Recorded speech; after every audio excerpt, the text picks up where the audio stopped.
Hello there. Today we're continuing our look at Trajan's column and the sculptures on it depicting scenes from the Emperor Trajan's wars against Dacia, the first war in 101 to 102 and the second in 105 to 106.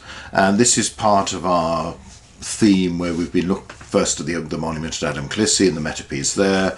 We're going to look at the two and talk about them, compare them, how they depict the Roman army, what they tell us about these conflicts over the course of a series that this bit's going to come quickly, but it may be a fairly occasional series with all the other themes we've got going on.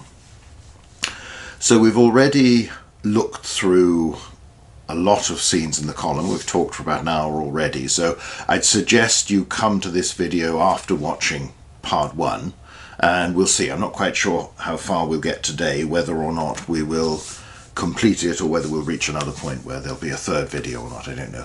The main aim today is to give people an idea of the story that seems to be depicted on Trajan's column and the wider pattern of how it does things, because there's a great danger that we simply show individual images, which I do a lot, everybody else does, because there are so many terrific scenes on Trajan's column showing things that are useful not just for this period but more generally for Roman warfare. If there's a crackling sound, that's Gussie the cat scratching the basket that's behind me in the chair. He seems to like climbing in there to go to sleep, but he likes to scratch it first to mark his territory. Anyway, so today we'll continue. So we're going to jump right in rather than do all the preamble again. So as I say, best if you've watched part one before this, it'll make more sense.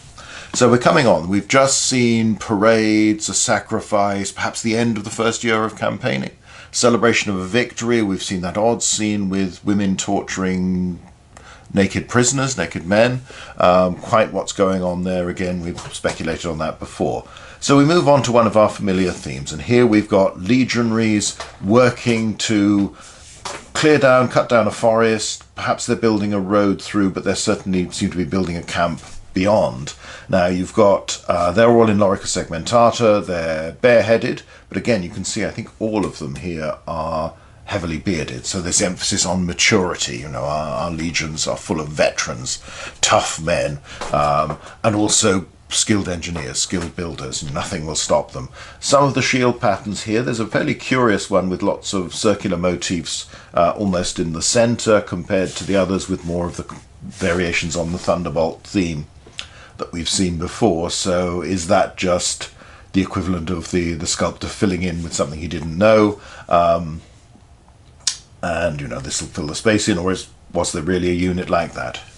Who knows? So you can see them pouring stuff out of baskets. You've also the two men near the center and higher up, they've actually got the dolabra, the pickaxe, carved on. So in this case it wasn't attached as a separate bronze piece, which again, a theme we've talked about in the first video, where much of the equipment, most of the weapons were fitted on afterwards, after the sculpture, and have since been lost, stolen, reused. After all, bronze is valuable.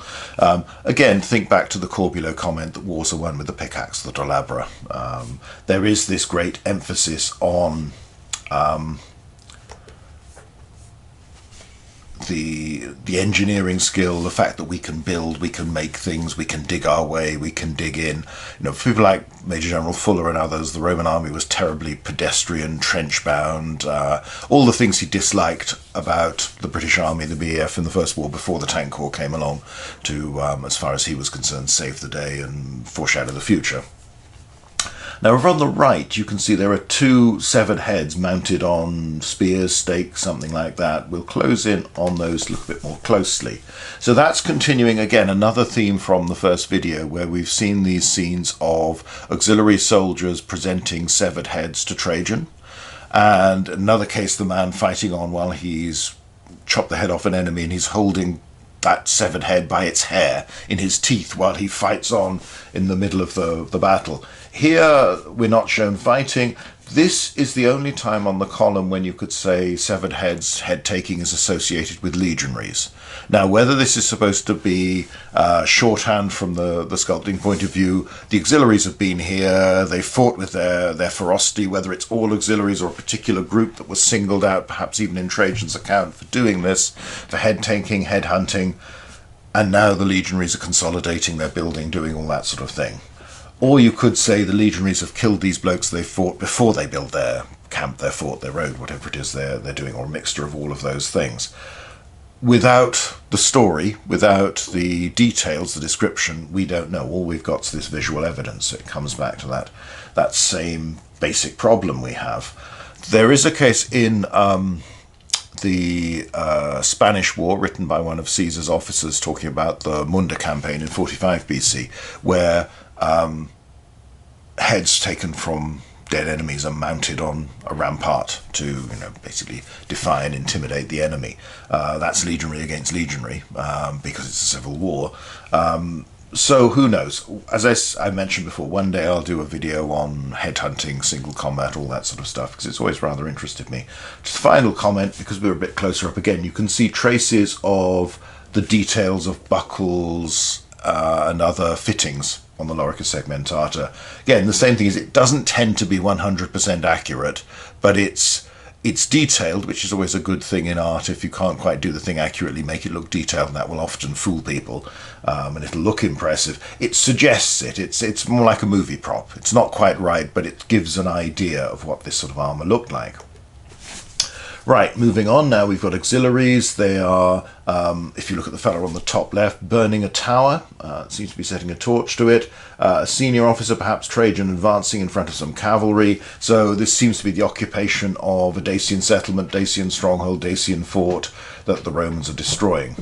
Again, notice that although things like the helmets are represented fairly well, things like the cheek pieces tend to be made a bit smaller than they are on the real surviving helmets. Again, emphasis on the face. It's the artistic element. In the same way that obviously you've got these people who are far larger than the buildings that they're capturing and destroying. It's again comes back to this very mixed sense of scale and perspective that you have on the column. The people are what matters. Harder to say with the horses. Probably they're also reduced a little bit in size. A lot of Roman cavalry would have ridden comparatively small horses by modern standards, but that was also true in the 18th, 19th century, where plenty of the light cavalry would be riding something of 14, even 13 hands or slightly less. They're not the giant cart horses of imagination. Okay, people are a bit smaller as well, but nevertheless. On the other hand, if you stand in front of the pony club, even of kids bearing down on you, as I remember my instructor once doing by mistake, which didn't realise what was coming from behind, it's still quite a lot. This is still intimidating, but it might be, as with a lot of art, because horses tend to be big, and of course the classic one, horses' bottoms tend to be quite big and can dominate the scene. The convention has been to reduce them in size a bit. So we have to be careful about judging the scale of anything from Trajan's column. So moving on, you can see more destruction. There's top left, Dacian prisoners seem to be in some sort of compound, unless they're looking for a place of ambush. Perhaps they're looking on. They've still got a standard by the look of it. At least one, no, a couple of them. So maybe they're looking on, impotent, while the auxiliaries set fire to their fort, their stronghold, and the legionaries build their own new Roman army base. Or maybe they're captives. I think probably they're...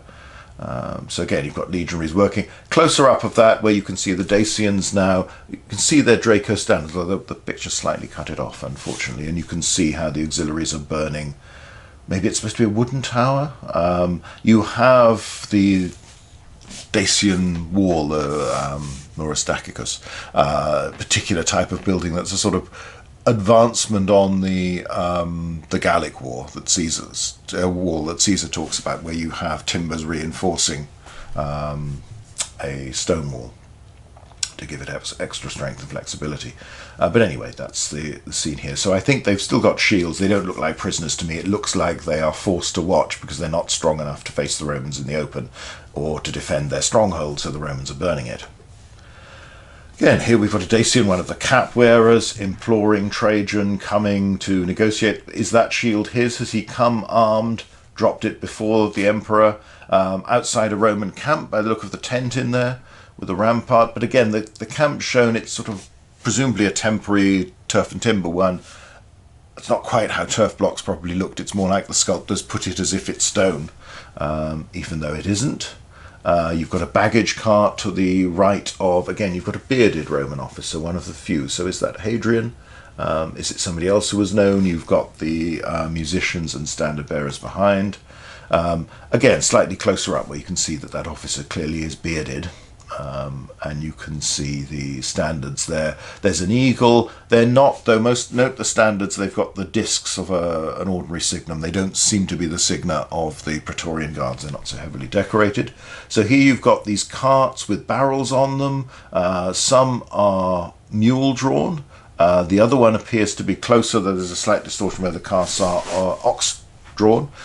Again, good evidence for the Roman army using both. There's another pair of oxen who appeared to be yoked higher up where there's a bit missing. Again, auxiliaries seem to be looking around. So although there's a camp with a tent in on the right, other buildings beyond are those Dacian strongholds that they've bypassed or captured. Again, it's interesting. There is a reasonable emphasis on a sense that the army is taking its supplies with it, that it's carrying, it's got its baggage train, it's got this sort of thing. Now, whether there were moments where, again, this was mentioned by Trajan in his commentaries on which these sculptures are most likely based, some areas where it was difficult, we had to make a road to get the transport through, or there was a threat to it, we had to protect it, whatever it might be. Caesar mentions supply an awful lot in the commentaries to explain his actions, to put them into a context. So there is that emphasis there, which obviously is not the most dramatic and flamboyant thing, but it's very, very important.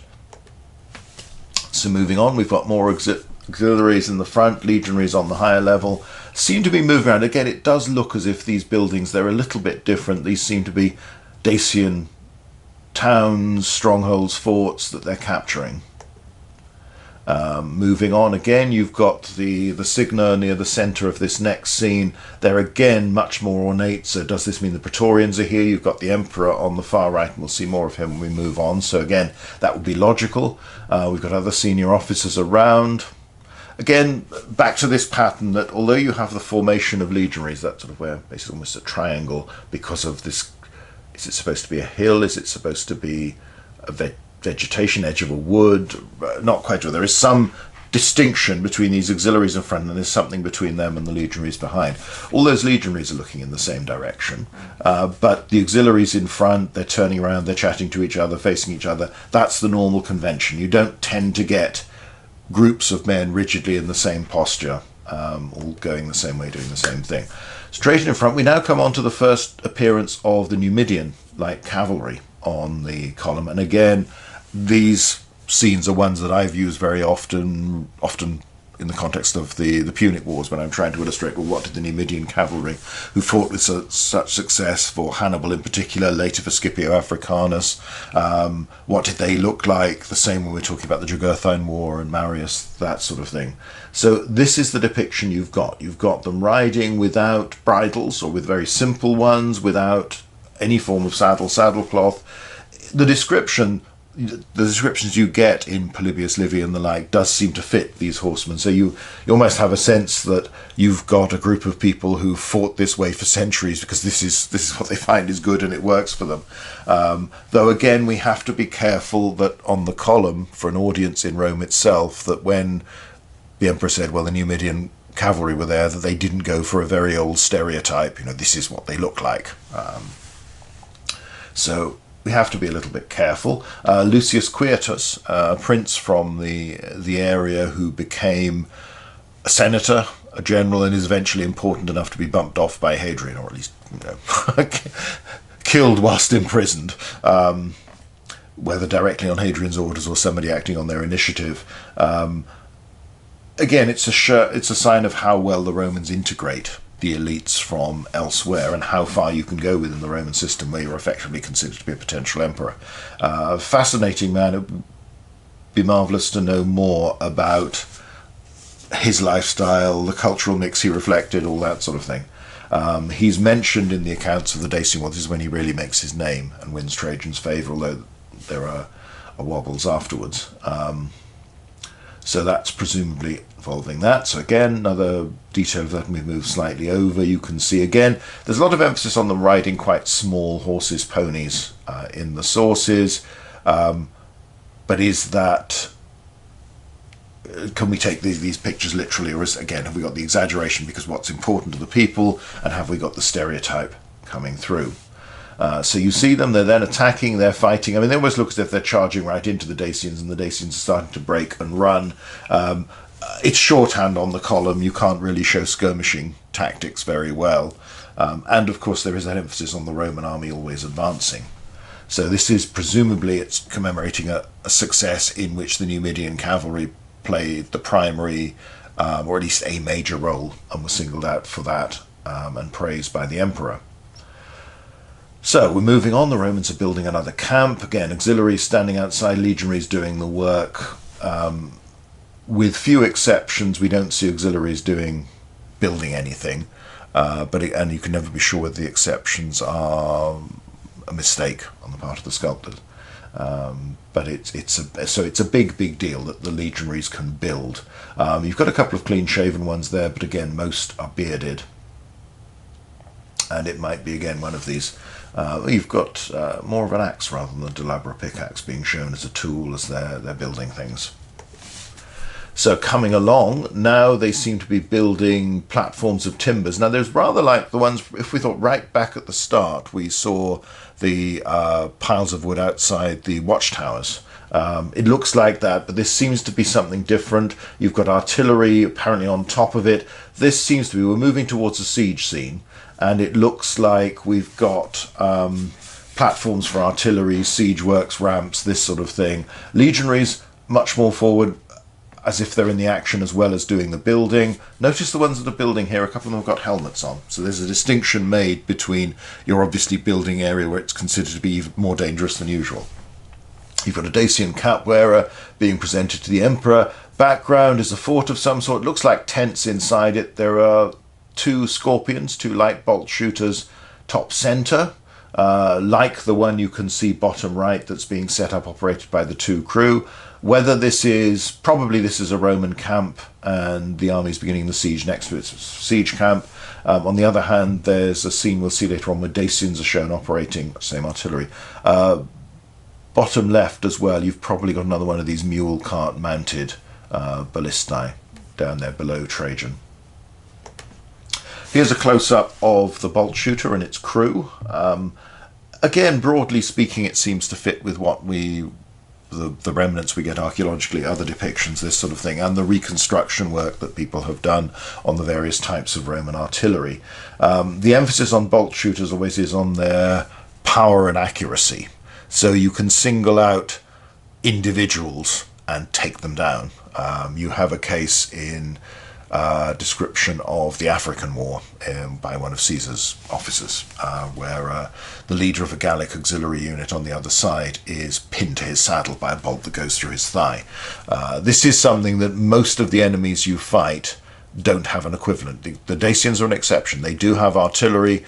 That was partly through the treaties with Domitian, but probably also through their own ingenuity, their connections with Greek cities on the Black Sea and all this sort of thing. They're a more organised state, far more so than tribes in Britain or most of those beyond the Danube and Rhine, the Germanic peoples and elsewhere. So it's quite light to carry, quite light to set up, and powerful for picking people, powerful and accurate. You can put bolts into very much the same area. When you see the reenactment groups shooting them, as a rule, they don't have them at their highest tension because these are very delicate things that they've made and they don't want to wreck. So, sometimes when you see the Yeoman Street Guard or someone shooting from one side of Caelian Amphitheatre to another, they're not doing it at the best full capacity of the thing because they're being careful. They're giving you an idea of what it is. When there were some German experimental teams that were testing, when you try and push the tension up and get something as close to the sinew that was used to power these as possible, it's like the crack of a whip. It's incredibly strong, violent, which again, as with a lot of weaponry throughout history, the noise will be a factor in its effectiveness. It doesn't necessarily have to kill to worry, pin down, panic the target, the opposition. So moving on, now we're continuing into a battle. So although we've got these platforms, there seems to be fighting outside. You've got top left Sarmatians or somebody like that. That's what they look like. They've got this scale armour in front, but these seem to be fighting as part of the Roman army. So are these Sarmatian allies? Are they to do with the archers we'll see later on? Not entirely sure, but they are definitely different. The helmets, the scale armour, the look of them is different to auxiliaries we've seen elsewhere. We've also got a slinger down just off centre, slightly to the left, with a fold of his tunic being used to hold more ammunition. Behind him, if you look closely, there's a bloke just with a stone in his hand. Now, we do read of stone throwers in lots of ancient accounts of battles, and, lobbing a hefty brick at someone is, as rioters will demonstrate today, it's a nasty thing. So it's cheap, it's effective. Whether that's what he was doing, and the army did have men who were just there to lob stones, or whether they messed up with the sculpting and that was supposed to be a sling as well, hard to say. You've got another of these barbarian irregulars, the numeri, fighting in the foreground, but there's a Dacian being beaten down. If you notice the man at the centre, funny enough, he seems to be a clean-shaven barbarian irregular. The auxiliary next to him, to the left, you can just see the top of his shield, and it looks like an eagle clutching thunderbolts. Now, this was reading a lot into it, but there was a book by Lino Rossi, was it 70s or early 80s, Trajan's Army on Trajan's Column, that argued very much that the shield devices were accurate and that they represented real units. He tried to depict this one, I think, if memory serves, as an auxiliary cohort with Roman citizenship or something like that, or perhaps one of these units that went back to the freed slaves and others that were formed during the crises in Augustus's reign, and then survivors units with a slightly different status. Could be, it's a surprising detail, or it could just be somebody fitting in. We've got, go over to the right, there's the one with the wreath in the centre and the crescent top and bottom. That's typical, and that's a device or variations of it that you often see used by the reenactors. So again, close up of the slinger and the stone thrower, so you can see more clearly. So again, the slinger, interestingly enough, has a gladius presumably, so he's not wholly unequipped. Whether they were completely unarmoured like this, he seems to have a shield.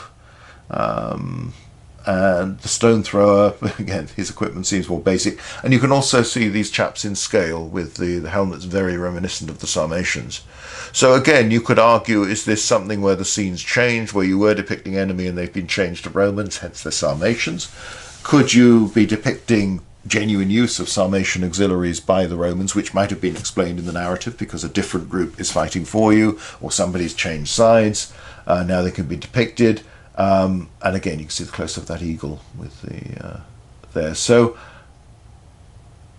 as so often, there are lots of questions raised, but we're a bit short on answers. So moving on, here at the top we've got the Dacians manning their scorpion. That it's depicted as exactly like the Roman ones. Again, you can see it on the far bottom left from that earlier scene. You can see the Romans with the two crew that we saw in close-up. So you've got fighting there. It's that the auxiliary in the bottom centre is almost if he's sort of being pushed back a bit. But again, the Romans on the whole are winning, as they always do. But it's interesting to see that the Dacian bolt shooter. Top to the left of the bolt shooter, you've got a Dacian cap wearer, and you can see he's holding in his right hand up above his head a shaft with a scythe-like blade, a bit like a falx. So that's the closest we've got to those big falx, double-handed sword weapons that we see represented on Adam Clissi. This is about the closest you get to that on the main scenes on Trajan's Column. Here's a close-up of our Dacian crew. Now again, you could argue, as with the battering ram, because Decebalus, the Dacian king, was so keen on recruiting Roman deserters, that maybe you've got, this is supposed to be former Roman soldiers shooting at their own former comrades, and therefore being traitors. But again, would you want to represent that on a victory monument, or would you want to hide it? The answer might seem obvious that, you'd do this or you wouldn't. But again, we've got to try and reconstruct what Roman attitudes to this would be. So we've got that's nice, and moving on now, there's the Dacians are retreating. They seem to be, are they working to cut down trees, something like that? Are they building? The fellow in the centre appears to be. This appears to be all Dacians in this scene. There's a town or fortified position on the far right, another up in the top right-hand corner. You've got a vexillum standard. Sometimes the Dacians get those in the, not quite the top left, but near the top left. Now we're moving on, and we've got Trajan, and again a Dacian is being brought, arms behind his back, so a prisoner is being brought in, unless again it's an envoy that they've bound his arms to make sure. You've got legionaries working on the left, auxiliaries guarding, and on the right there's legionaries working as well. So again, it's the same pattern. Most of the time you don't see the emperor alone. Occasionally some of the scenes on horseback there might be him, but he tends to be surrounded by other officers, usually at least one. And again, they might be slightly smaller and look, a bit less defined. The face is a bit more generic, but Trajan is not shown as a giant any more than any other people are shown, out of proportion. So we've got fighting again, the auxiliaries leading, closest, just slightly off centre is one of these irregular numeri. Now this is the first time on the left we see one of these auxiliary archers with more of a conical helmet, without a brow peak, and with a long robe. You can just see, we'll get a more clearer view a bit later, that appear to be representing archers, one assumes, from the eastern provinces. There's a sort of eastern look about this, the long robe and everything. Now, for instance, there's the sculpture of a Hamian archer from Hadrian's Wall that I think is now in the Chester Museum, or if not, it's in the Museum of the North, or whatever the big Newcastle excellent museum is called these days. He has an ordinary length tunic, so he has a helmet that looks the same sort of shape as this, and from Aquincum there's been an example, at least one if I remember, of something found in a Roman context, so they do seem to have existed. So whether the long robe is a little bit like the other stereotypes, wild barbarians, your irregulars fighting bare-chested, your Numidians riding without saddles, all this sort of thing, well, Eastern archers, we'd expect them to have long robes and look different and exotic, or whether there is a difference. The ones on Hadrian's Wall at that time wore the ordinary tunic to above the knee, others at different times, including this Dacian campaign, wore the longer robes. So here we've got a close-up of that. You can see it a bit better. You can see quite clearly, there's a sort of mini legionary. Again, we've got this whole scale thing, that he has a long robe that goes down to the ankles pretty much. You can see another, below him, is that a slinger?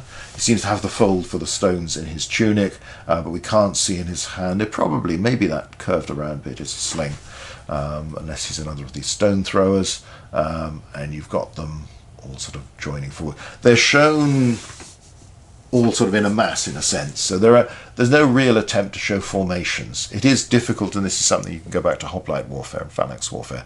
Showing large formations of troops and a sculpture is very, very difficult. You don't have the perspective, the depth, so it tends to be just lots of people, gives you a big battle. It's, as I said before, it's very Hollywood. Everybody tends to mingle together and fight each other. Now, you do get several cases where, for instance, in Judea, the Romans will form a line of infantry, legionaries or auxiliaries 3 deep, with a line of archers behind them shooting over their heads. Arrian does the same with a deep formation of 9 close order legionaries, and behind them there's 8 ranks of legionaries, and the 9th rank has foot archers, the 10th rank has horse archers from the auxilia firing over their heads, shooting over their heads. It's always very hard. We know that fire's not involved, but not out of habit to use the term when you're talking about archery and torsion artillery and this sort of thing. Right, here we go. Again, a famous scene. This one you will have seen lots of times because it so often appears on documentaries, in books and all this sort of thing. The assault on a Dacian stronghold. You can see the Dacians at the top near the centre, their shields going down there defending it, and the testudo, the Roman tortoise formation, the turtle, where you've got shields over your heads as a roof. There's extra strength because they're overlapping at the sides and the front. Again, it tends to be something Hollywood will use this in all sorts of battles in the open. As far as we can tell, it's really designed for sieges. It's to get you close to the wall where you can then undermine it using crowbars and the like to start pulling stones out to have the material. So again, there's a similar scene on the column of Marcus Aurelius, which has bits being thrown down onto them and all this sort of thing. But the column of Marcus Aurelius is much more stylized, more artistically, perhaps fashionable in the way it's done, less detailed, less sense of this is trying to represent something than Trajan's column. But again, obviously there's a lot of stylized stuff on Trajan's column. Again, notice dead Dacians down at the bottom of our frame. We see lots of dead Dacians in these things. We don't see any dead Romans. So that's a nice, interesting one. Again, it's the shields. In this case, they all seem to be, nearly all anyway, certainly the ones on the top, all appear to be the matching device. So it's representing a unit going in one go. That's a close-up. Yeah, we can see more clearly. You can see the design is the same. It seems to be lacking. There are those circles either side of the central boss that the ones on the side don't seem to have. But again, you get the sense. You can't really see what they're doing, but they are getting close to the wall. So that's a good celebration. Roman discipline, Roman ingenuity, traditional way of fighting. Right, here we come on. There's more fighting. Our auxiliaries are fighting now. And we've got another scene of two auxiliary soldiers presenting severed heads of the Emperor Trajan. And this time, both he and the officer next to him seem very clearly to be reaching out with their hands to receive them. So this is definitely not, oh no, you've gone too far, you shouldn't be doing this sort of thing. This seems to be, aren't you brave? Good, you've taken out these enemies and proven your courage. Emphasis on the sort of the warrior society element from which many of these auxiliaries are drawn, but also within the Roman system of just what you expected from your soldiers, how they were expected to behave. So here's a close-up, and as I say, you can see it's definitely Trajan, and he's definitely reaching out with his right hand, as is the man beside him, who's holding up a sword in a slightly odd posture, but that's very good artistic. Again, notice the Emperor's very clearly got breeches on to below the knee, and otherwise you can see the terror gaze, the decoration above his tunic, the military cloak over the left shoulder, but bareheaded as always. And again, as we're talking about, we mentioned this a little bit before, look at the cheek pieces on the legionary on the right and on the auxiliaries. They are reduced. If you look at real helmets, same as the neck guard is bigger on a real helmet, the cheek piece is wider. So as a result, you see less of the face and less of the head. That's not the message they want. The artistic convention is to show more of the person. It's I suppose like those those curious Japanese animation, all the anime stuff where everybody has unnaturally large eyes. Certain conventions you emphasize certain things because that's how you, as far as you're concerned, you show the character, the personality.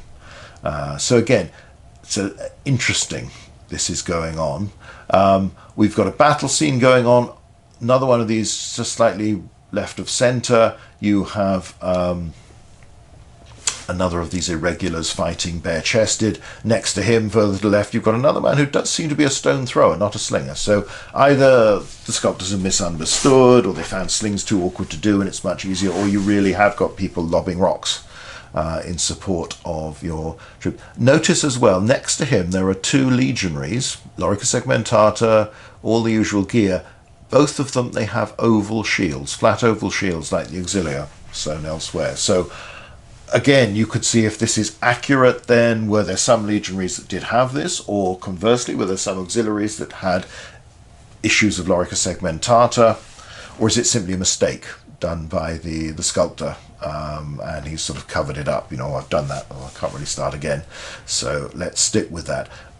So many of these problems, you've got center and just slightly below, you've got a nice one of an auxiliary fighting where he actually got his gladius sword carved on. Again, over to the right, you see two Dacians with scythe-like swords. These don't seem to be the long. Whenever anyone's shown using them, they're using them single-handed, so you don't get the really big stuff of Trajan's column. Of Adam Clissi, where you've got these things that seem in the main to be designed to be held two-handed, much larger. Again, are they small on Trajan's column because they're representing a different type, a smaller curved sword? Or is this stylized, again, because otherwise these big things would dominate a bit too much? There's another man up near the top who's got one as well, but it's not quite so clear. Again, we've got a close-up of our stone thrower, we've got a close-up of our two men in Segmentata with their flat oval shields. So, I say, make what you like of it. We don't know. We really don't know. But it's you can interpret it in all sorts of ways. Again, success. The Romans, the legionaries are building a camp. Trajan's inside. He's giving a speech to soldiers. These ones, if you notice, the legionaries inside have crests on their helmets. So is that a particular legion? Is that the Praetorian Guard? Are they allowed to have slightly fancier dress, as you'd rather expect? Many helmets have an attachment where you could fit a crest. On the other hand, once you start putting on those cross pieces that do appear, that we've seen reflected in Adam Clissi over the top, and many of the helmets do have a sort of hot cross bun look on Trajan's column, then usually that prevents the crest being fitted. It's one or the other. Again, you've got the delabra being used with great enthusiasm by the legionaries lower down.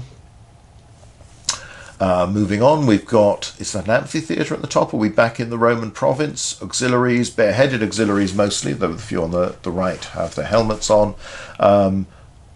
Preparing to move. There are legionaries in the background carrying supplies over their shoulders. Another one in the top right. Now, another parade scene, Trajan sitting this time on his chair of office, magistrate's chair. Dacians are imploring him for something. Standard bearers behind. Again, these seem to be quite heavily decorated standards with little vexillor flags on top. So are these the Praetorians? On the other hand, there are auxiliaries to the right. More prisoners, more captives, more envoys. There doesn't seem to be anybody with segmented armor in this scene. So again, it's how you choose to do it. You've got even more continuing behind the first delegation, imploring him. You've got even more. You've got a group with a vexillum standard and two dracones, the windsock type standards before, shields laid down. It's a close-up of the standards, another vexillum behind them. We've talked about those before. I can flash up that picture again of the example of a Roman one, 3rd century Roman use, because this is something the Romans do adopt from apparently the peoples of the Danube. It seems to be where these things are first employed. So we've got, moving towards the peace, the end of the First War, the surrender of the Dacians. You've got quite a lot of senior Dacians with their caps on. You've got women and children. There's a woman holding a baby. They're moving from somewhere. So are they coming into surrender? Are they giving up their community? It's not quite clear. And here you've got a victory and trophies in the traditional way, piled weapons around them. The helmet that's among them looks like the sort the Sarmatians have, perhaps. Decorated, heavily decorated shields. There are more of these on the base of the column where they're described in more detail. You've got Draco standards, you've got spears, you've got it's supposedly, the tradition goes back to Romulus, of this sort of oak branch where you hang the spoils of the enemy. But if you think back into classical Greece, the emphasis on setting up a trophy to prove that you've won the battle. And those cases, particularly in the Peloponnesian War, where both sides claimed victory, so they both set up their monuments. So this does appear to be the mark. This is the end. So this is 102. This is when the First Dacian War ends in a treaty. Again, another trophy that side. And Trajan presiding over a ceremony where everybody's in civilian dress. They're no longer in the military cloak, with some sort of basilica area, forum area behind. You can see the columns, you can see the roof inside, perhaps a temple. In a sense, war's over, everybody's going home. And these civilians at the top, sort of roughly in the centre, you've got women there. They are clearly Romanized. These are not Dacians. These are depicted in the dress of Romans. You've got fasces here in this next scene. So you've got, again, the marks of a magistrate and the attendants. People seem to be wreathed, which suggests sacrifice, feasting, celebration. And again, you've got the sacrifice, you've got the same. So the pattern is coming in that we begin wars with a sacrifice, with a ceremony. We end wars with a sacrifice and a ceremony. Again, the emperor dedicates the offering cake on an altar. A bull is being killed.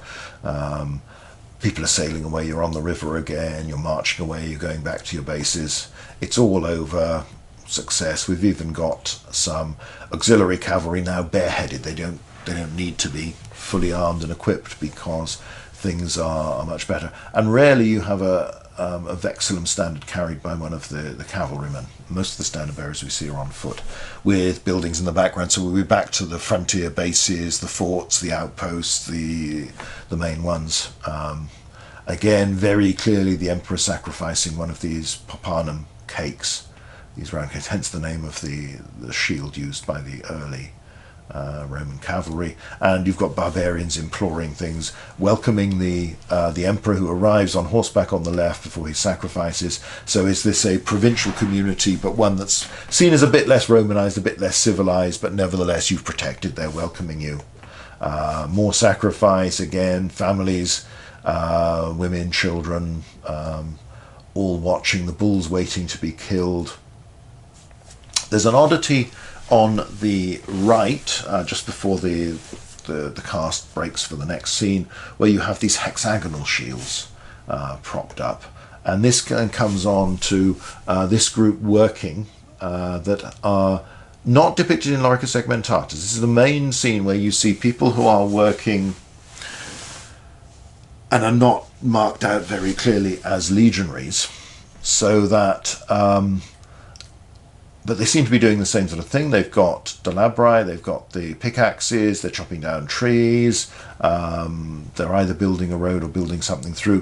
One suggestion is, it's noted in Pseudo Hyginus, the manual about how to build a camp, that you have sailors from the fleet are there to help road building. So again, you come back to the argument, well, they've got different shields to everybody else, they're not shown in Lorica Segmentata. Is this marking out a unit of the Navy doing this sort of thing? Maybe, but without further explanation, we don't know. Again, you can see quite clearly the man tipping out the basket of earth in the just slightly left of centre at the top, and the men with their tunics. Again, which was how the Roman tunic was done. You could take it off one shoulder so that you were freer with your right arm to work. But you've got some Dacians up to something or other, perhaps no good on the right, and we come onto this scene where you see a walled fort, a walled town with lots of Dacians in, and they seem to be looking. I mean, you've got again, you can't judge from the head direction. Are they meeting? Are they plotting? What's going on? Because this leads to them getting shields up, and then they're attacking Roman army bases. So we see this in the next scene. Are they crossing a river there? Quite possibly. So is this another attack on the Roman province, or is this an attack on Roman garrisons left behind? Auxiliaries that they're defending, you can see more than one shield device. We come onto this more clearly, where we see some of them fighting outside the walls, some of them fighting from behind walls. Again, we can argue about this another time. Roman army doctrine was very much to go out and meet the enemy in the open whenever you could. But also it might be that this is just to show lots of fighting and to fill in the scene. Dead Dacians around them.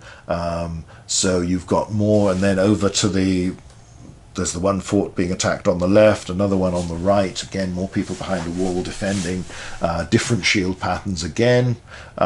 So it could be, again, is that shorthand that each one is supposed to represent a separate garrison and they all come under attack?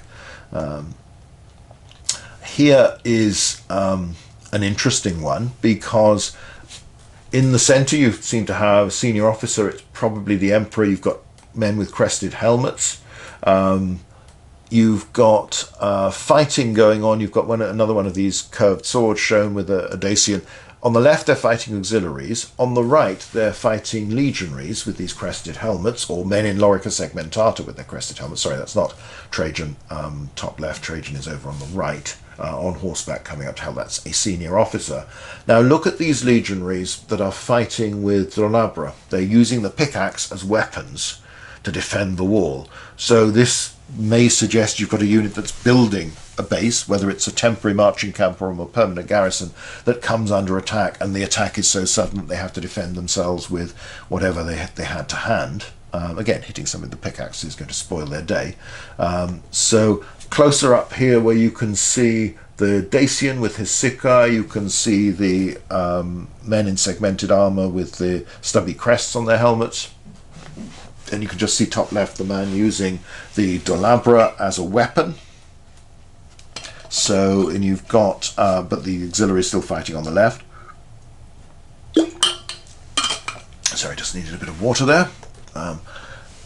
Trajan riding up to the rescue at the head of lots of auxiliary cavalry. Again, you can see the men fighting with their improvised weapons from behind the wall, while others seem to be building. So is this all part of the same battle?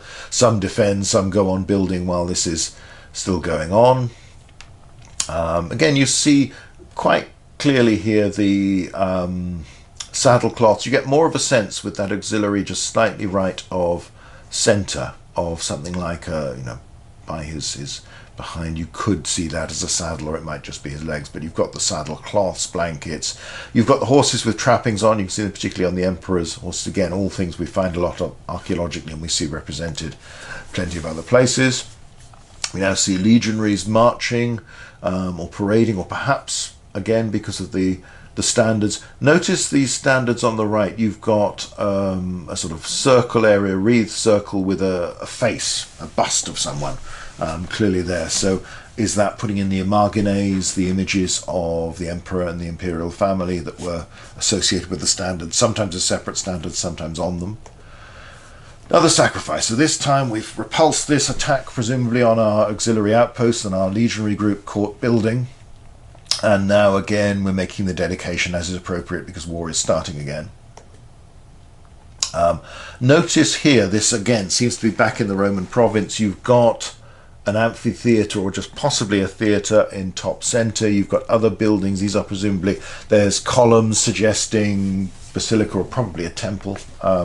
Right, and notice the group of foreigners, non-Romans, barbarians for want of a better term, that are meeting the emperor. You've got some in very long robes, you've got some in sort of kaftan type affairs, you've got some in robes almost down to their ankles, you've got men in caps, you've got over to the right several bearded men with their hair tied in a knot at the side of their head, the Swabian knot, again something we've encountered at Adam Clissi on the monuments there. But the suggestion here seems to be that you have delegations from a range of different ethnic groups that are coming to see the emperor. Here's a close-up of the hairstyles where you can see it on those two men in particular. You've got somebody else with a circlet, a diadem. Is that royalty? Is that some other convention? It's quite detailed to show these are different people coming to seek the emperor's approval, seek peace from the emperor, show their loyalty, whatever it might be. Now you've got legionaries crossing a bridge, marching bareheaded. You can see the helmets are suspended somehow or other from their right shoulder. Moving on, you've got officers with them, auxiliary cavalry leading. Fairly poorly preserved, but another sacrifice sequence, another scene rather, rather than sequence, with men in segmented armour parading to witness. Again, this continues. You've got a ram there as well, a pig, the bull. You've got top right the offering cake being made, the papanum. You've got a procession, people marching by the look of it around a camp. Again, this is part of some of the ceremonies. You've got the emperor making the offering with the fold of his toga over his head in that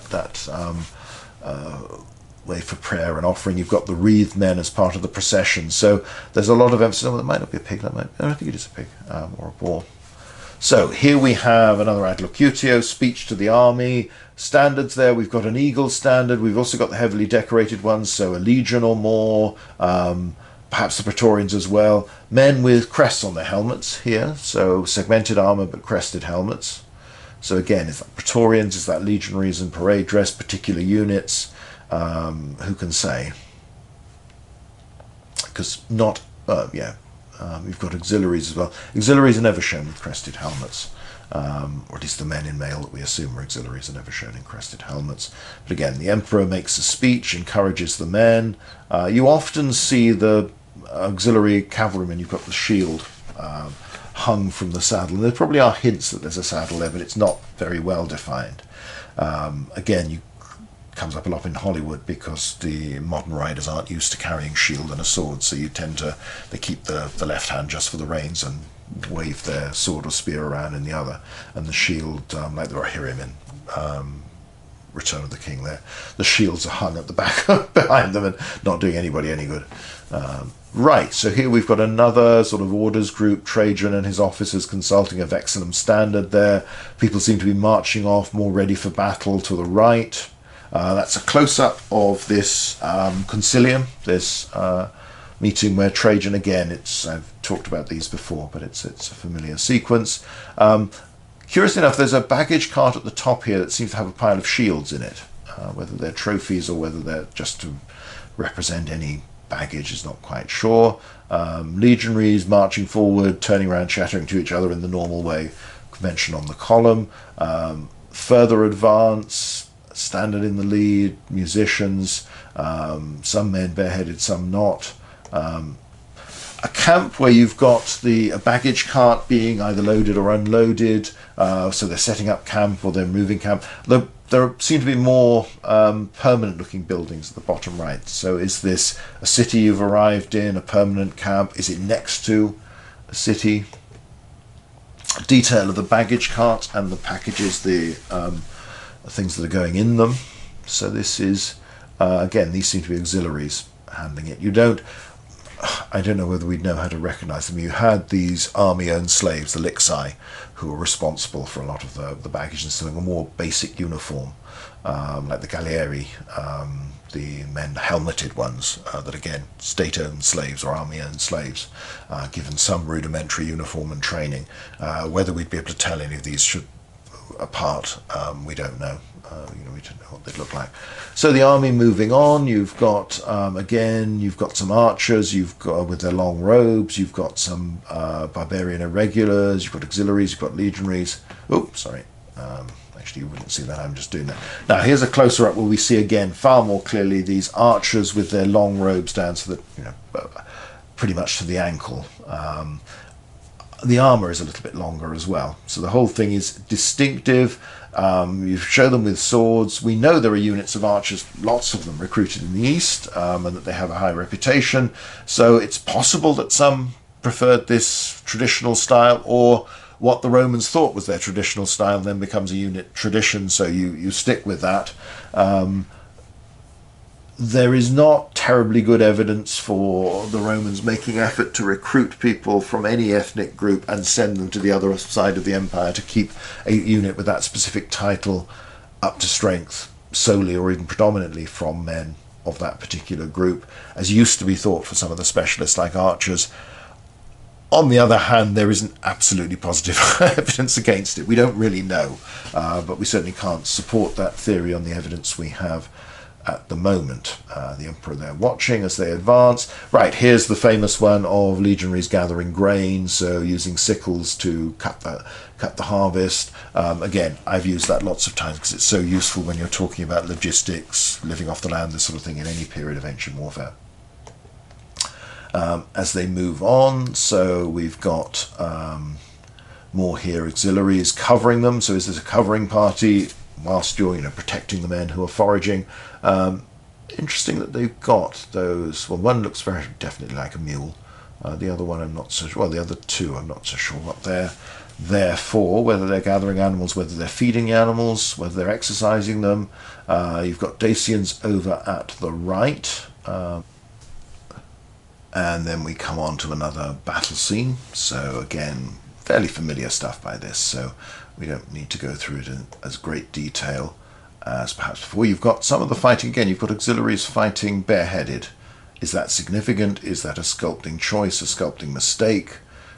Who knows? Again, they've set up camp, you've moved on, more success. You're fighting another Dacian stronghold. You've got somebody there at the top throwing down rocks at you. You've got legionaries and auxiliaries fighting. Standard bearers watching. And one of the details, if you look at the chap on the top right, there seems to be an auxiliary soldier. You can see he's climbing a ladder and he's fighting whilst holding his shield in his left hand, and the fingers itself, he's got one of these, again, Greek style shield grip, which we have no evidence of the Romans ever using. He is holding the severed head of a Dacian. So it comes back to this theme, and I think this is the last appearance we see of this headhunting element. But again, this is shown like the man who's fighting before. He's not only killed one enemy and decapitated him, he's still trying to climb the ladder and get up onto the rampart and fight his way into the stronghold. So it very much emphasizes the savagery, ferocity, but also there's a sense of, well, you don't want to mess with these scary people. So again, you see it slightly better there in context. You've got others fighting in support. You've got more Dacians behind as the Romans attack. You've got bows. We're probably getting to Samigatusa Regia, the capital of Decebalus' kingdom, in right up in the mountains, as opposed to the Samigatusa Orpia, Trajan's colony established, because the capital of the Roman province. So this is probably the big siege of the Dacians' main political religious centre, with Trajan there. There are these odd things at the top, some sort of machinery, some sort of siege equipment, but nobody's been able to work out what those are. If you look at the top right, you've got scaled archers, archers wearing scaled armour and with the same Eastern style helmet. Now those could be like those sort of Sarmatian looking chaps that we saw earlier. Could be that scene foreshadowed the appearance of these auxiliaries later on. Again, a classic scene where you've got auxiliaries shooting over the heads of auxiliaries and legionaries in formation, sort of formation anyway, suggesting a major battle. But you've also got the irregular bare-chested man in front. There's a detail of the Eastern archers in their scale. You've got another one of these double grip shields, which is again, good artistic convention, because that's similar to hoplite shield, or the basis for it, not quite in those positions, but no evidence at all the Romans ever used those. And legionary fighting, that's the legionary there would sort of crouch behind his shield with the remnants of a sword in his right hand. That's as close as we get to some of the sort of classic fighting posture that we see at Adam Clissi and elsewhere. Dacians now plotting something in one of their forts. The Romans fighting beyond, again, the Romans building, possibly fighting because they're being attacked. So again, it might be another case where legionaries are building and they're attacked, or they're building part of the siege works. They seem to be up top near the centre of those stones being thrown down. So is this the Romans building, or is this where they seem to be inside the wall? Or is it a section of it? Are they undermining it? Are they building their own siege work camps outside? More construction work, some of these wooden platforms that we've seen elsewhere, they're chopping down the trees to make those. Again, Josephus talks about how the land around Jerusalem was stripped bare of trees during the Roman siege, because you just need so much material for one sort or another.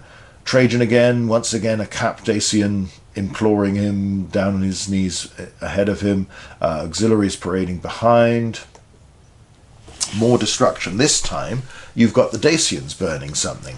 Now it could be this is a counterattack, or it could be this is sort of scorched earth tactics, and they're abandoning their own homes and burning them rather than, or their own fortifications. Perhaps it might be a fort rather than a residential place, rather than defend it against the Romans or let the Romans capture it intact. So it shows their desperation. I think it's often described as sort of young prince. There's a few cases where you have these youngish barbarians being carried away by others, and again it seems to be an artistic cliche. So we've got Dacians. They seem to be, if you look, there's a sort of bowl, cauldron, and people seem to be drinking things from it. Now, is this some form of sacrifice? Is this some form of sort of doctoring ceremony, witch doctoring ceremony, to inspire the warriors before a battle, to purify them? We get glimpses of the Dacian religion, and it seems to have been quite one that inspired great devotion and this sense of sacrifice and living a pure life and all this sort of thing. So are you inspiring people? Or even there's a theory, because you've got somebody dead over to the right, is this some suicide pact? Have things gone so bad that you've got to the point where you're burning your home and you're killing yourself rather than surrender? Again, you can see this, but other people seem to be fleeing. So again, is this a dispute? You've got these two dead fellas in the middle. Have they taken poison, or again, is this something to do? It seems unlikely you just show them having a sort of fondue get together or something like that. And again, they seem agitated. They're waving arms around. They seem to be talking to each other. But again, it's not quite clear what that means. You've got legionaries coming along. The advance continues. More Dacians surrender, beg Trajan for mercy. Now the Romans are picking up stuff, so it looks as if they're gathering things. Now somebody seems to be pouring from a bucket into one of those sacks. So are they sandbag type things? Are they full of spoils? Are they full of earth? They're being carried away. Trajan within a camp. This seems to be a speech to his troops, though there might be a Dacian. It's hard to tell with the helmet of that, but it's probably an auxiliary. So you're probably mostly talking to your successful soldiers, telling them well done, chaps. But you're still moving on, you're still advancing, you're still having to cut down forests, build things. Again, you've got legionaries building a camp here. So again, this familiar theme continues right the way through. Our legionaries fight, our legionaries build. The auxiliaries fight, but they don't seem to build. Auxiliaries there parading next to the legionary shields with the helmets on them while the legionaries work constructing this camp. Wagons with stores with barrels inside. Again, more Dacians begging the emperor for mercy. A bridge built across the river and auxiliaries crossing it. Some sort of temporary thing. It's a bit like, in a very simplified way, Caesar's bridge across the Rhine. Again, that sense that we can go wherever we want to. Dacians in strongholds, Romans defending on the top right, so there's some sort of counterattack. A Roman fort is being attacked unless the Dacians are inside, and that's Roman siege works. But the fellas in front seem to be Dacians. Oh, all right, hang on a minute. My computer just freaked out a little bit, so I've lost the... right. Okay. Where are we? Okay. Right, I just need a second to find where I was, because the computer where I've been using to show myself scene by scene what's happening. Let's open this one and see where we are. There we go. Right. So, again, it's not quite certain what's happening, but again, we've got the story. Here there clearly is, in this next scene, Dacians attacking Roman auxiliaries within a fort. And it looks like, that bit just to the left of the centre at the top might be a sort of timber-style tower. You've got, again, different shield patterns of the auxiliaries defending.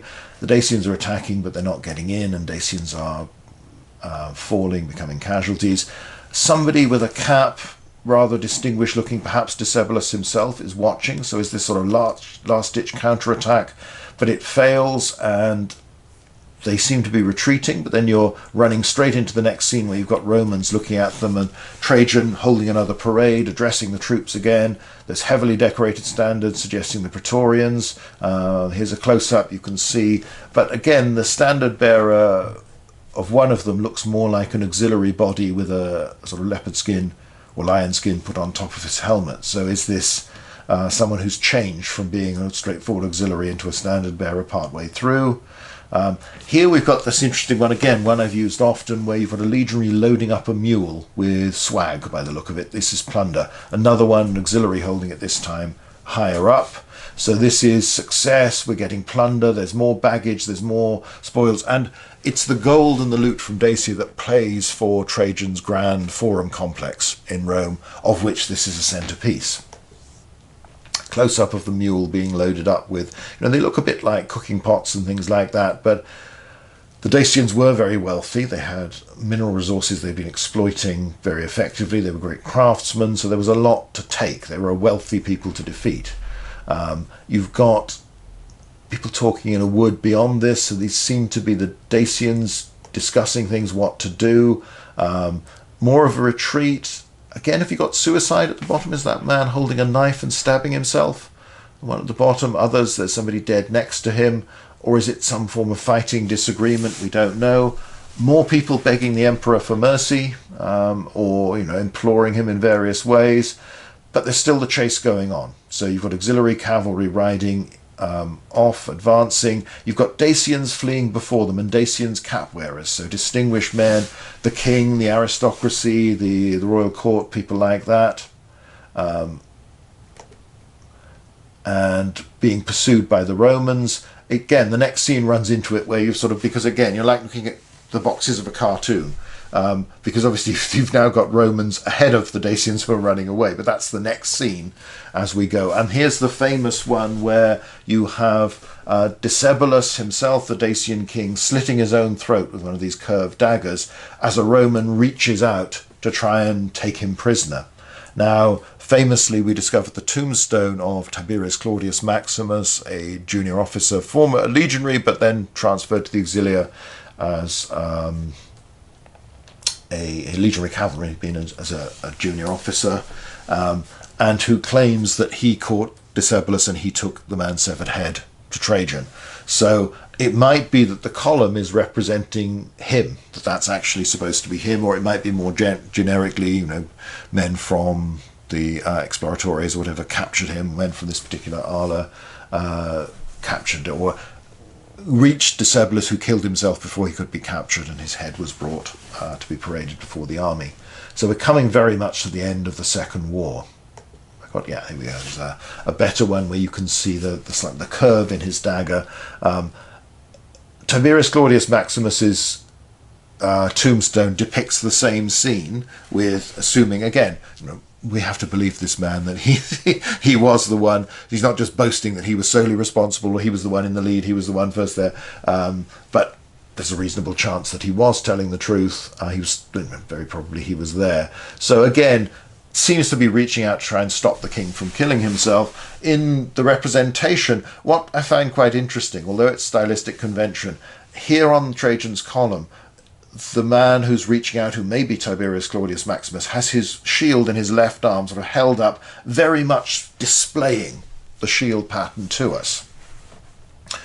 On Tiberius Claudius Maximus's tombstone, because he knows who he was and he's going to tell everybody who he was, you only see the reverse of the shield, which is fairly common for the cavalryman on prancing horse for auxiliary cavalry tombstones. But it's almost as if they're trying to emphasize, and again, the unit insignia is different from others around. So was there a conscious effort to represent, if not the man, but the unit that was responsible for this on Trajan's column, even though this bit's right up the top, so you're not going to be able to see this very clearly with the naked eye at all, as with most of the column. So Decebalus has killed himself, others are being captured, others have either killed themselves or died, and the Romans continue. There then seems to be, the last few scenes are very badly preserved. Prisoners perhaps within a compound, held prisoner, captive by the Romans.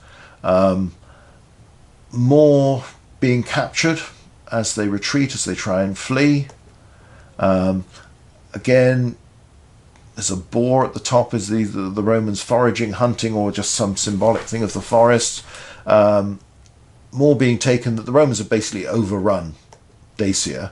There is still some fighting, some still resist. There are settlements that have to be attacked and destroyed. You get fighting there, so it's still going on. The war's not quite over, but you also have the Romans destroying the communities that resist. So again, it's this point it's the last desperate holdouts, but the Romans are overwhelmingly stronger, but they have to keep fighting, but they keep on being Romans, they keep winning. It's their monument, Trajan's monument. They continue their advance. It might be in these last scenes people have interpreted this as some of the population being expelled. And this has been a political football at times in Romania. Are the modern day Romanians descended from the Dacians, or are they descended from the settlers that the Romans brought in after they had expelled the surviving Dacian population? More probably a mixture, I would suspect. But it's became significant. So you see here these animals at the end. Is that nature returning? Is it just like some of the filler you get on the Veil tapestry and the like, or people's herds being driven away? So that's our main look, that's our story, that's where the column ends.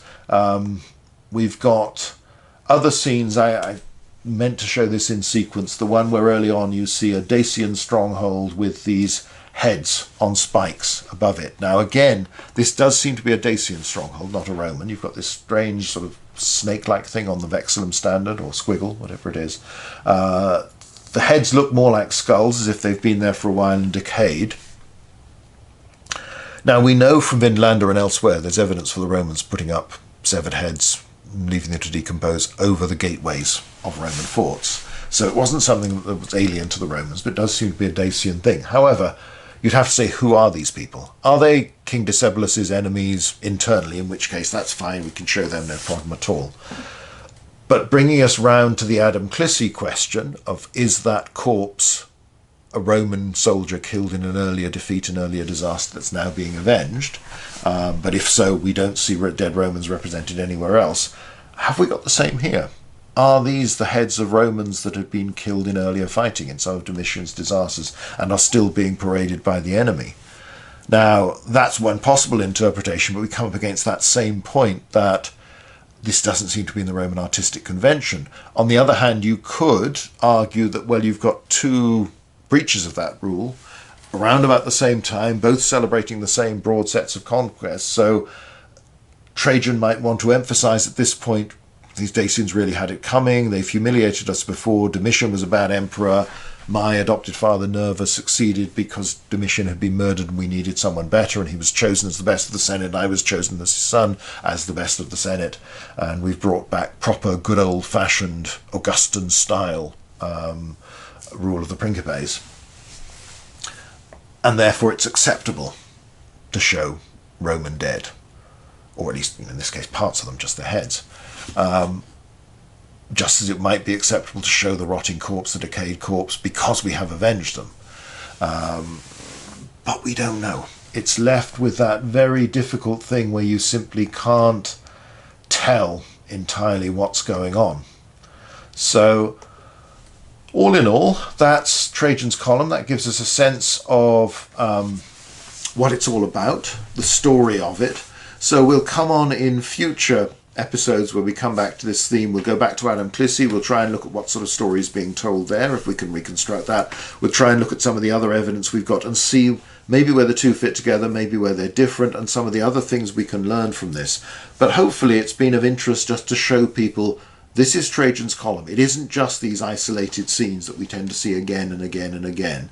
It's a very big monument telling quite a complex story according to artistic conventions, according to the sort of official version that's being pushed out, most of all in Trajan's own commentaries on the war, which has not survived. So we have all these traces of a very detailed story of lots of things going on, but it's very hard to know what to make of much of it. So that's it for today.